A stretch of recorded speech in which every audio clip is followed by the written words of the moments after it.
Skyline Stories official channel subscriptions. Late autumn rain hammered against the windshield as the black executive sedan sped down the highway. Inside sat Victoria Hale, CEO of Hale Global Industries. 38. Billionaire. Known across the business world as the Ice Queen. And sitting beside her was the man she trusted more than anyone in the company. Her executive assistant. Daniel Carter. A widowed single father raising his 9-year-old daughter, Emma. For 3 years Daniel had managed Victoria's impossible schedule, handled corporate crises, and somehow remained the only employee unafraid to tell her the truth. Which was exactly why she found him annoying. And indispensable. "You're working again." Daniel glanced away from his tablet. Victoria didn't look up from her laptop. "I'm reading reports. It's 11:40 p.m. It's important." Daniel sighed. "That's what you said at 9 p.m. No response. At 10 p.m.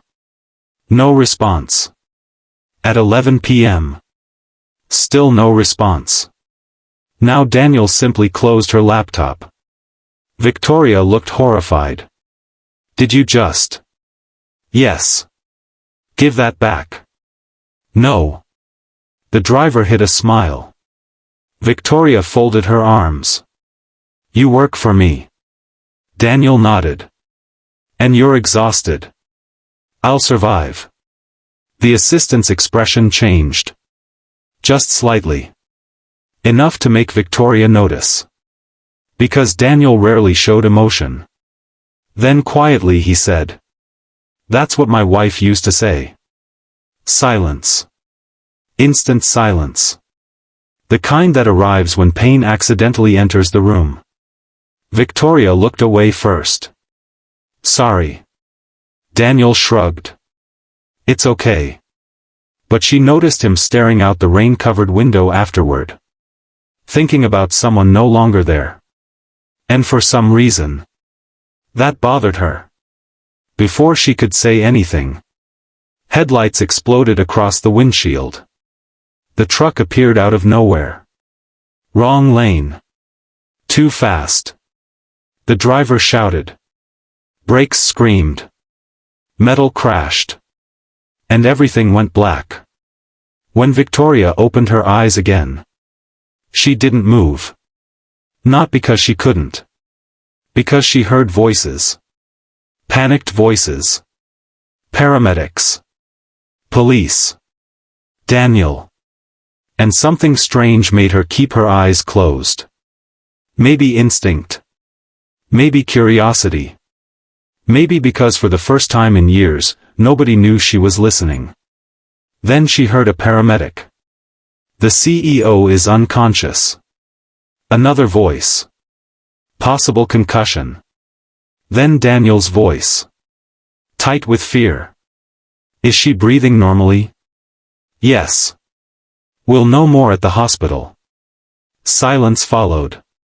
Then another paramedic asked casually. "Family?" Daniel hesitated.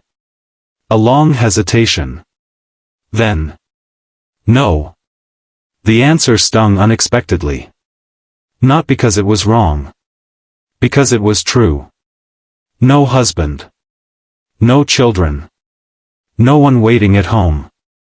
Just board members and shareholders. Then the paramedic asked. "Anyone we should call?" Another pause. Victoria listened carefully. For some reason, she suddenly needed to hear the answer. Then Daniel spoke softly. And the words stunned her. "Call nobody yet." The paramedic sounded confused. "What?" Daniel looked toward her unconscious form. His voice grew quieter. "Because if the board learns she's hurt before doctors clear her." His jaw tightened. "They'll start planning her replacement before the ambulance reaches the hospital." Silence. Heavy silence. Then he added. "And after everything she's sacrificed for that company." His voice cracked. Very slightly. She deserves at least 1 hour where people worry about her instead of her stock price. Victoria felt something strange inside her chest. Something painful. Because Daniel was right. Perfectly right. The board wouldn't ask if she was okay. They'd ask if she could still lead. Then another paramedic spoke gently. You care about her. Daniel laughed softly. A sad laugh. Somebody should. Victoria's heart stopped. Not literally. Emotionally. Because nobody had said those words about her in years. Maybe ever. Then Daniel continued. Still believing she couldn't hear him. Everyone thinks she's cold. The paramedics stayed silent. Listening. So do I sometimes. A tiny smile almost reached Victoria's lips. Then Daniel shook his head. But they don't see the things I see. The assistant looked toward the ambulance floor. Toward memories. She paid for an employee's cancer treatment without telling anyone. The paramedics exchanged glances. She funds 6 orphanages anonymously. Another pause. Every Christmas she buys gifts for every child whose parent works at the company. Victoria felt heat behind her eyes.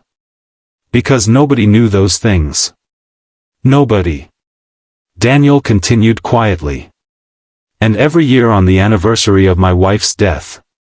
His voice nearly broke. Flowers appear at her grave. The ambulance became completely silent. The paramedics looked stunned. So yeah. Daniel swallowed hard. I care about her.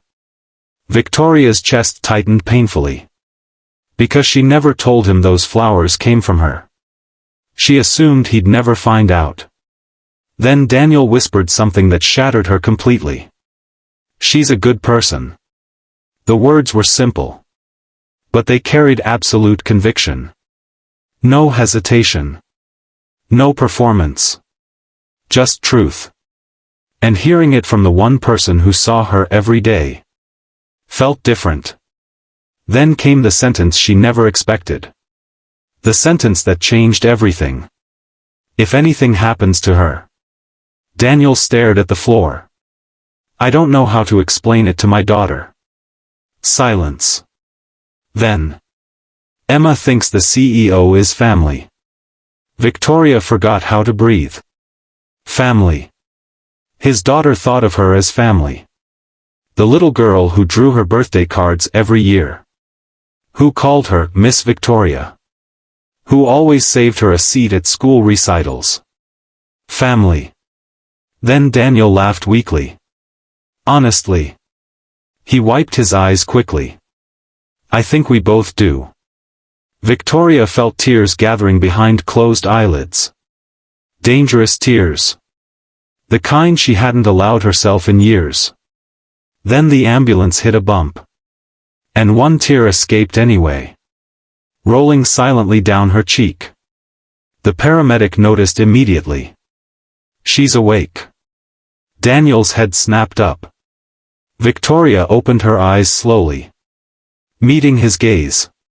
For one long second neither spoke. Because both knew. She heard everything. Every word. Every confession. Every truth. Daniel looked horrified.